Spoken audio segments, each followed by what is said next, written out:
이 시간에는 막대기를 가지고라는 제목으로 하나님 말씀 증거하겠습니다. 오늘 말씀에 등장하는 다윗은 이새의 아들로서 이새는 8명의 아들을 두고 있었습니다. 그래서 다윗은 맨 막내 아들이었습니다. 오늘 말씀에서 막내 아들이고 또 나이가 어렸기 때문에 위에 3명의 형들은 군대를 보냈다. 그렇게 말씀하고 있거든요. 그래서 3명이 군대에 갈 나이, 만 19세가 되면 군대를 가야 되기 때문에 군대를 가지 않았다라고 하는 것은 이제 19세 미만이라고 보면 되는 것이죠. 근데 그 위에 또 형들이 몇 명이 더 있기 때문에 아마도 다윗의 나이는 16세에서 17세 정도 되지 않았을까. 적게는 15세까지도 볼 수 있는 것이죠. 그래서 다윗은 형들이 이제 군대 가고 또 중간에 있는 형들은 뭘 했는지 모르겠어요. 어쨌든 다윗은 아버지의 양떼를 치는 그러한 일을 도맡아서 했다라고 말씀은 기록합니다. 그래서 어느 날 이제 다윗의 아버지 이새가 이제 그 블레셋 족속하고 아메스 담밈이라고 하는 그곳에서 이제 대치하고 있는 거예요. 우리는 엘라 골짜기, 그 다음에 아메스 담밈 이렇게 대치하고 있는 그 전장터에 나간 3명의 형들의 생존 여부를 이제 알고자 다윗을 보내는 것입니다. 그래서 다윗에게 이전의 말씀에 이제 그런 것이 기록되어 있어요. 볶은 곡식 한 에바와 떡 10덩이를 이렇게 싸가지고 도시락을 싸가지고 이제 그것을 주어서 보내면서 또 천부장에게는 치즈 10덩이. 그러니까 양을 상당히 많이 키웠던 것 같아요. 그러니까 다윗이 몇 마리 키운 것이 아니라 상당한 규모의 양떼를 키웠다라고 하는 것을 알 수 있는 대목이죠.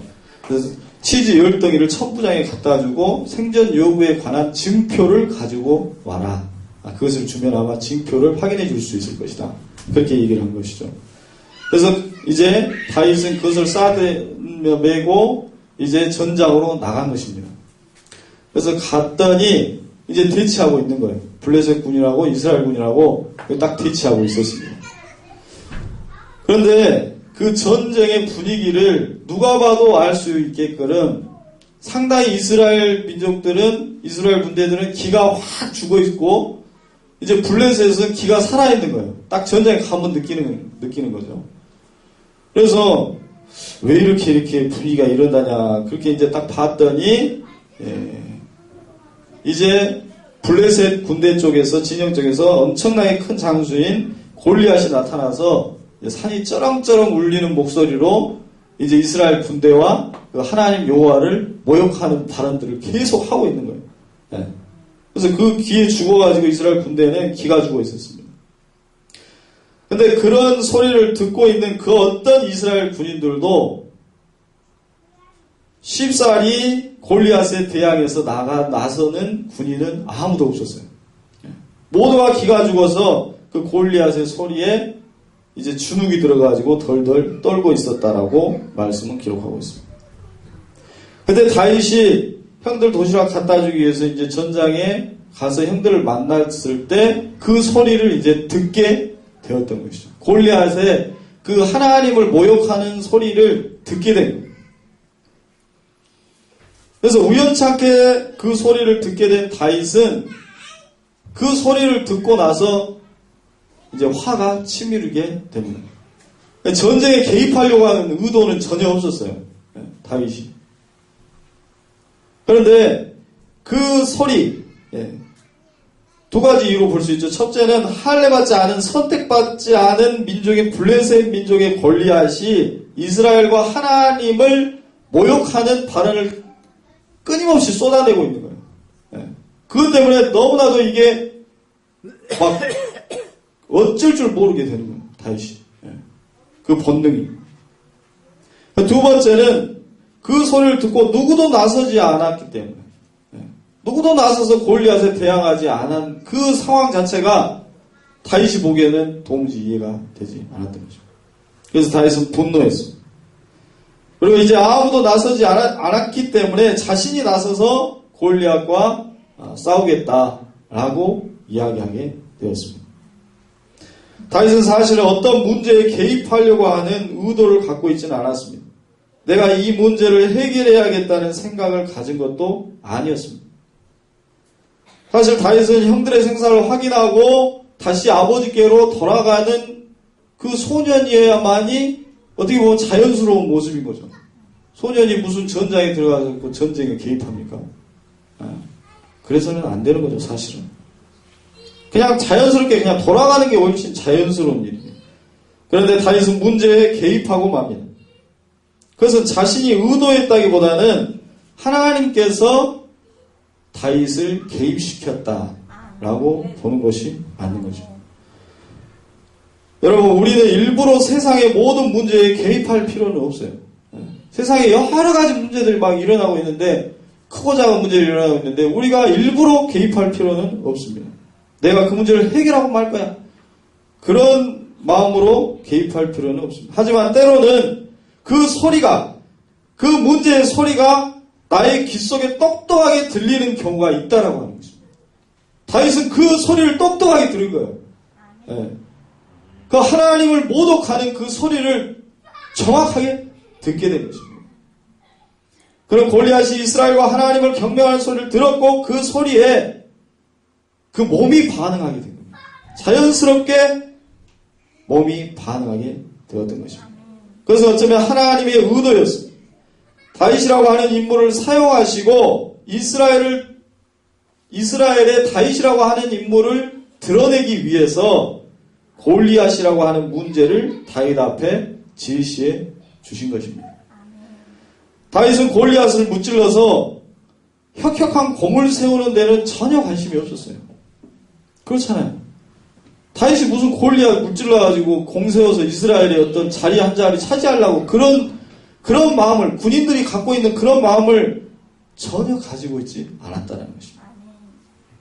오늘 말씀에서도 골리앗을 무찔렀다는 말씀은 한 구절, 두 구절 정도밖에 나오지 않습니다.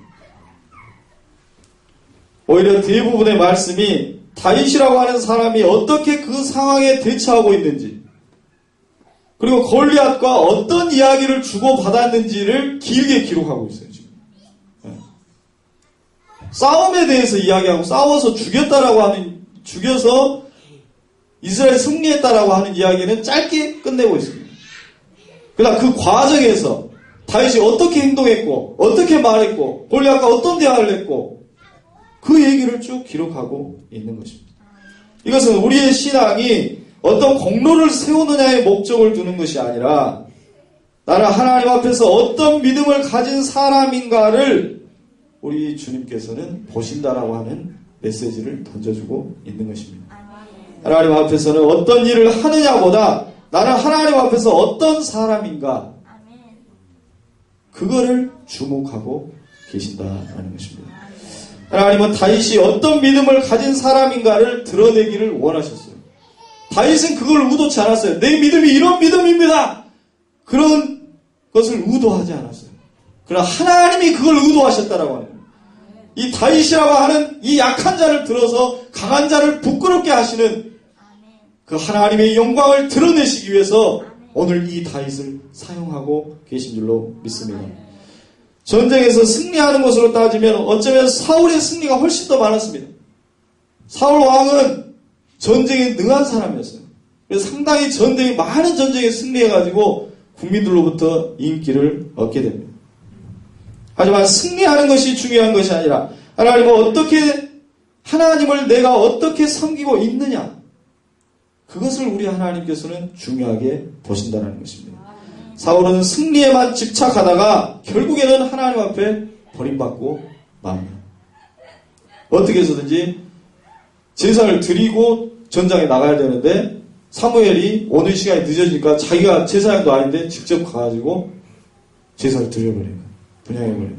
전쟁에 이기기 위해서 예배를 무시해버리는 그런 모습을 사울은 보이게 됩니다. 그래서 사무엘이 하나님의 말씀을 통해서 너를 버렸다. 그렇게 이제 이야기했던 것이죠. 그러나 다윗은 지금 나와 함께 하시는 그 하나님을 경멸하고 무시하는 골리앗이라고 하는 그 현실적인 대적을 무찌르기 위해서 싸움에 나선 것이죠. 그러니까 하나님을 무시하고 경멸하는, 이스라엘의 군대를 경멸하고 무시하는 그것에 의로운 분노를 일으키게 되었던 것입니다. 그런데 생각해보면 이스라엘 왕 사울도, 이스라엘 군사들도 모두가 다 하나님을 경멸하고 자신들을 경멸하는 골리앗의 그 소리를 듣고 좋아하는 사람은 사실 아무도 없었을 것입니다. 골리앗의 소리를 듣고 이야 저 죽일 놈 하면서 다 분노를 하긴 했을 거예요. 욕을 했을 것입니다. 그러나 여기서 중요한 것은 그 누구도 골리앗에 대항해서 나서서 싸운 사람은 없었다는 것입니다. 그 입을 틀어막을 용기를 가진 사람은 아무도 없었습니다. 부모님이 강물 속에 미끄러져 빠져가시는데 모두가 다 안타까워합니다. 몸이 어떡하나. 그러나 자신의 몸을 던져서 부모님을 구하러 뛰어든 사람은 아무도 없는 상황과 같은 것입니다. 그때 소년 다윗이 등장하는 것입니다. 여호와의 이름을 멸시하고 정말 무시하는, 내가 사랑하고 내가 존경하고 내 삶의 주인이 되시는 그 하나님을 경멸하는 그 골리앗을 가만둘 수가 없었던 것입니다. 그래서 다윗이 등장합니다. 엄밀히 말하면 하나님께서 이 소년 다윗을 등장시키고 있습니다. 하나님은 하나님의 영광을 드러낼 사람을 기가 막히게 찾으십니다. 아무도 주목하지 않았고 아무도 그 소년이 문제를 해결할 수 있으리라고 기대한 사람은 아무도 없었습니다. 하지만 하나님은 약한 자를 사용하셔서 강한 자를 부끄럽게 하신다고 말씀하십니다. 고린도전서 1장 27절에 세상에 미련한 자를 택하사 지혜 있는 자를 부끄럽게 하신다. 세상에 선한 자들과 멸시받는 자들과 없는 자들을 택하사 있는 자들을 폐하려 하시나니 이는 아무 육체도 하나님 앞에서 자랑하지 못하게 하려 하심이라고 말씀합니다. 다윗은 내가 하나님의 영광을 드러내야겠다고 생각하지 않았습니다. 내가 이것을 해서 하나님을 기쁘게 해드리겠다고 생각하지는 않았습니다. 그저 내가 사랑하는 하나님을 무시하는 저 사람이 내가 사랑하는 하나님을 무시한다. 그냥 울분이 터지는 것입니다. 그것이 바로 하나의 영적인 본능이었습니다. 자동으로 터져나오는 반응이었습니다. 사랑하는 사람이 멸시당하고 있는데 다윗은 가만히 있을 수가 없었던 것입니다. 다윗은 본능적으로 하나님을 찾고 본능적으로 하나님을 위해 살아갑니다. 어떤 의도를 가지고 어떤 이해 타산을 생각해서 행동하는 것이 아니었다는 것입니다. 그가 미끄러졌을 때도 골짜기에서 넘어졌을 때도 하나님의 손을 본능적으로 붙잡습니다. 하나님 붙잡아 주십시오. 하나님 뭐하고 계십니까? 내가 넘어져 있는데 하나님이 붙잡아 주셔야죠. 본능적으로 하나님께 외치는 것입니다. 어떨 때는 뻔뻔하기조차 할 정도로 하나님께 부르짖고 하나님께 나아갑니다. 그것이 바로 다윗이었습니다. 그러나 사울 왕과 이스라엘 군사들은 영적인 본능을 잃어버렸습니다. 아무리 하나님이 모멸당하고 무시당해도 누군가가 나서서 싸워주겠지 하고 자신은 뒤로 물러나서 살궁리를 하면서 계산하고 있으면서 타이밍을 노리는 것입니다. 지금 나가면 고생한다. 죽을 수도 있다. 좀 더 기다리자. 누군가가 싸워줄 것이야. 다윗은 그 모멸하는 소리가 자신을 모멸하는 소리와 동일하게 여겼고 하나님을 모멸하는 것이 자신의 폐부를 찌르는 것처럼 자신의 심장이 고통스럽고 자신의 심기가 너무나도 고통스러웠던 것입니다. 다윗은 사울왕에게 가서 내가 골리앗과 싸우겠다라고 보내달라고 부탁합니다. 사울왕은 말합니다. 너는 양을 치는 소년이고 그는 어렸을 때부터 훈련받은 용사다. 현실을 직시해라. 너는 절대로 이길 수 없다라고 이야기하는 것입니다. 다윗은 맞습니다. 저는 훈련 프로그램에 따라서 어떤 훈련을 해본 적도 없지만 저는 광야에서 양을 치면서 사자와 곰이 나타나도 양들을 지키기 위해서 그 사자와 곰을 물리친 경험들이 있습니다. 저는 일상에서 광야에서 체험된 그 하나님을 믿고 그 하나님을 붙들고 있습니다. 저는 그런 경험들이 있습니다. 할 수 있습니다. 라고 이야기했던 것입니다. 다윗은 기도하지 않으면, 하나님을 붙잡지 않으면 한순간도 살 수 없는 그러한 광야, 항시 위험이 노출되어 있는 그러한 광야에서 하나님을 체험한 신앙을 가지고 있었습니다. 그럼 부모가 큰 돈이 있어서 매장을 차려주고 직원들을 데려다 앉혀놓고 자신은 지시만 하면 되는 그러한 상황에서 살지는 않았다는 것입니다.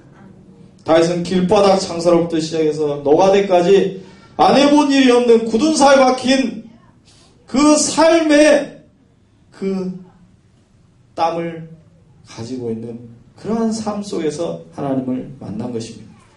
그런 눈물 젖은 빵이 무엇인지를 아는 사람이었습니다. 그는 홀로 양들을 치면서 양털을 깎고 우유를 짜서 치즈를 만들고 목장에 배설물을 치우는 일부터 시작해서 그 모든 일을 자신의 손으로 해나갔던 것입니다. 그러한 고생 속에서 피어난 신앙의 고백은 항상 그의 일상의 삶이 묻어나는 고백이었습니다. 그래서 시편의 고백이 실존적인 고백이라고 다 이야기하는 것이 거기에 있는 것입니다. 여호와는 나의 목자시니 내가 부족함이 없으리로다. 그냥 단순히 감상적인 얘기가 아니라는 것이죠. 그가 나를 푸른 풀밭에 누이시며 쉴만한 물가로 인도하시노라. 내가 사망의 음침한 골짜기로 다닐지라도 해를 두려워하지 않을 것은 주의 지팡이와 막대기가 날 안위하시나이다. 지금 다윗이 쥐고 있는 막대기는 자신의 막대기이기도 하지만 주님의 막대기였다라는 것입니다. 그 시편 한 구절 한 구절은 단순한 감상적 시가 아니라 자신의 삶과 땀과 모든 삶의 현장에 들어간 삶의 일상의 고백이었던 것입니다. 그러나 사울 왕은 달랐습니다. 그는 다윗과는 다르게 상대적으로 모든 것이 갖춰지는 환경에서 시작했습니다. 그래서 그는 하나님을 의지하기보다는 사람들의 인기에 연연했고 자신의 힘을 과시하는 데 연연했습니다. 제사를 드리는 예배를 드리는 이후에는 관심이 없고 왜 예배를 드려야 되는지, 내가 왜 하나님을 경외해야 되는지에 대해서는 관심이 없고 예배가 주는 유익에만 관심을 두었던 것입니다.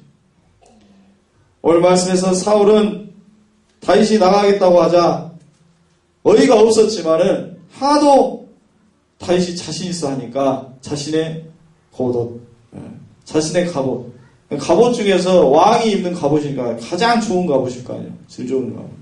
그 갑옷을 다윗에게 입혀줍니다. 하지만 그 갑옷은 이미 다윗에게 맞지도 않았고 자연스럽지도 않는 옷이었습니다. 그래서 다윗은 그 갑옷을 벗어버립니다.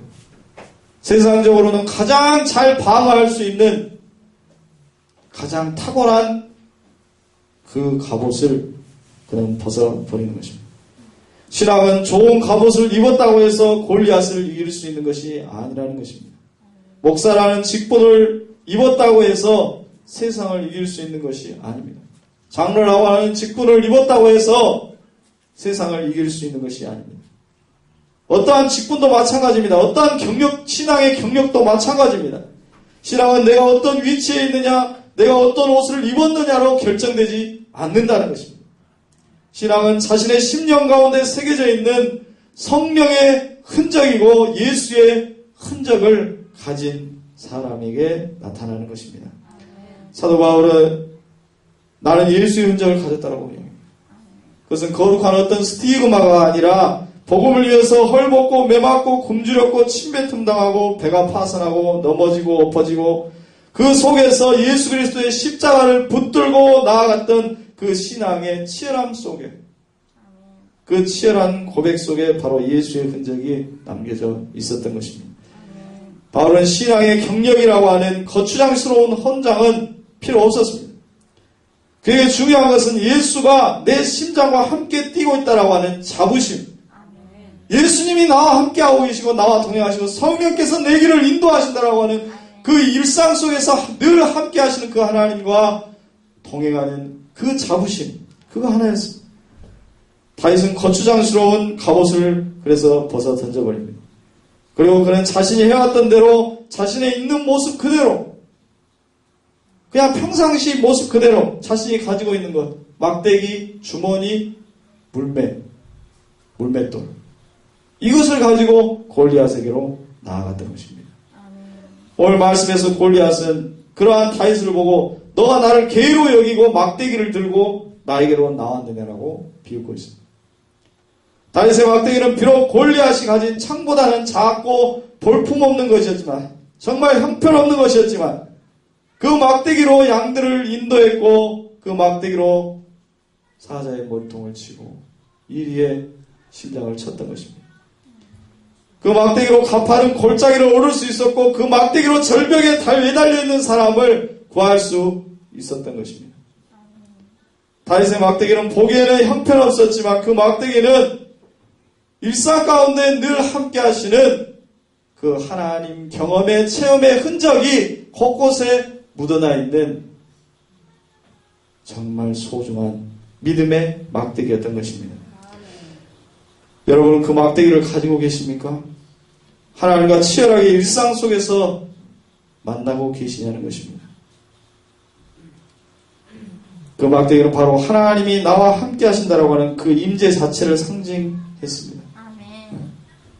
그래서 다윗의 막대기는 다윗의 십자가였던 것입니다. 45절에서 다윗은 골리앗에게 외칩니다. 너는 막대기가 아니라 칼과 창과 단창으로 내게 나아오거니와 나는 만군의 여호와 하나님의 이름, 내가 모욕하는 이스라엘 군대의 하나님의 이름으로 내게 가노라 하십니다.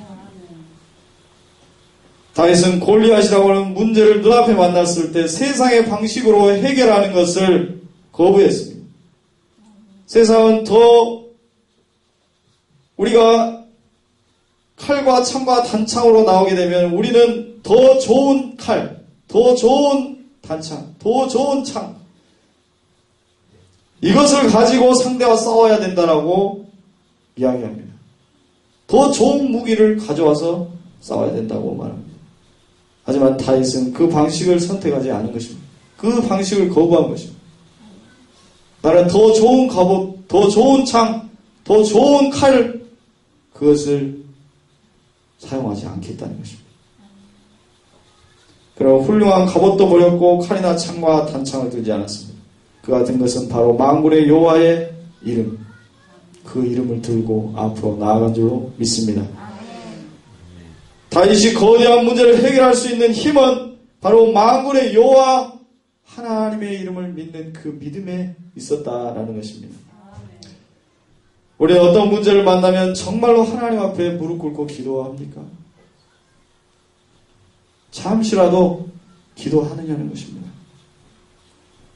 요즘 우리 현대의 신앙인들이 보면은 주일날 예배 드리고 일상 속에서는 거의 기도하지 않습니다.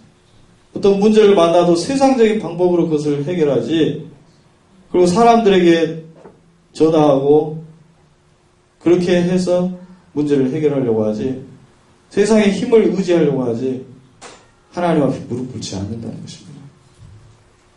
그것이 진정 신앙인의 모습일까? 그렇지 않다는 것입니다. 진정 신앙인의 모습은 그 일상에 어떤 결정을 내리고 어떤 문제가 닥쳤을 때 주님 앞에 무릎을 꿇는 그 무릎 꿇는 자리가 바로 다윗의 막대기의 자리인 줄로 믿습니다. 다윗은 만군의 하나님 여호와의 이름을 확실히 믿었습니다. 그것은 맹신적인 믿음을 가진 것이 아니었습니다. 덮어놓고 믿는 것이 아니었습니다. 그는 철저히 일상 속에서 경험한 그 하나님을 고백했습니다. 철저히 경험을 했어요. 굉장히 실제적이고 확실한 믿음이었습니다. 그렇기 때문에 골리앗 앞에서도 두려워하지 않을 수 있었던 것입니다. 일상에서 날마다 하나님을 만나며 함께 동행하는 믿음은 현실의 무게가 아무리 골리앗과 같을지라도 그것이 내게 다가온다 할지라도 두려워하지 않을 수 있는 것입니다. 다윗은 골리앗은 평상시 경험했던 그 사자나 곰과 전혀 다를 바 없다라고 생각한 것입니다. 골리앗을 바라볼 때 너는 곰이다, 사자다. 내가 일상 속에서 만났던, 그렇기 때문에 일상 속에서 했던 막대기를 가지고 가고 물맷돌을 가지고 간 것입니다. 평소대로, 평소 실력으로 승리한 것입니다. 그래서 그는 전혀 승리하고도 그 승리에 도취되거나 흥분되지 않습니다. 그는 다시금 일상으로 돌아가서 일상 가운데 함께 하시는 하나님과 다시금 동행하는 것입니다. 믿음의 역사는 이와 같이 이례적으로 한 번에 끝나는 것이 아니라 계속해서 그 하나님이 그 인도하심과 동행하며 그 함께 하시는 하나님과 동행하며 나아가는 것입니다. 다윗은 자신의 막대기를 한 번 쓰고 버린 것이 아니라 오히려 달마다 그 막대기, 골짜기 올라갈 때도 그 막대기 짚고 올라가고 양들 지킬 때도 그 막대기를 더 소중하게, 그것이 일상 속에서 사용할 때가 더 중요한 거지, 골리앗 물리칠 때는 그냥 어쩌다 한번 그런 것뿐이라는 것입니다.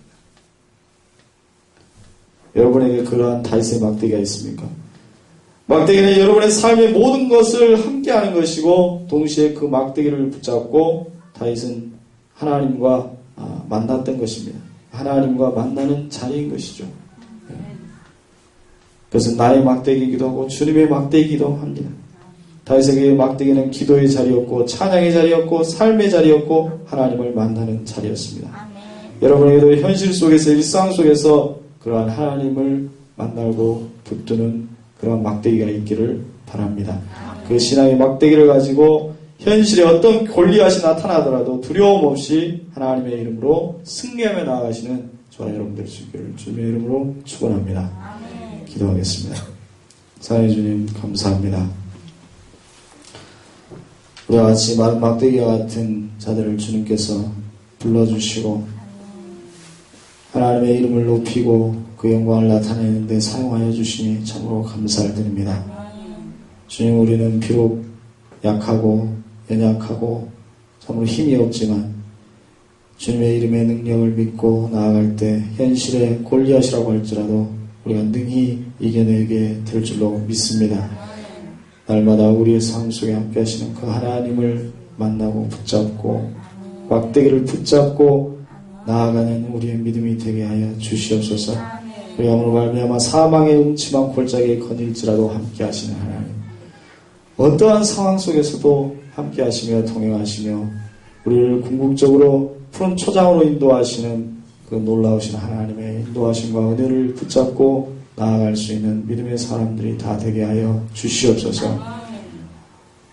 함께할 줄 믿사옵고 감사드리며 예수 그리스도의 이름으로 기도드리옵나이다. 아멘.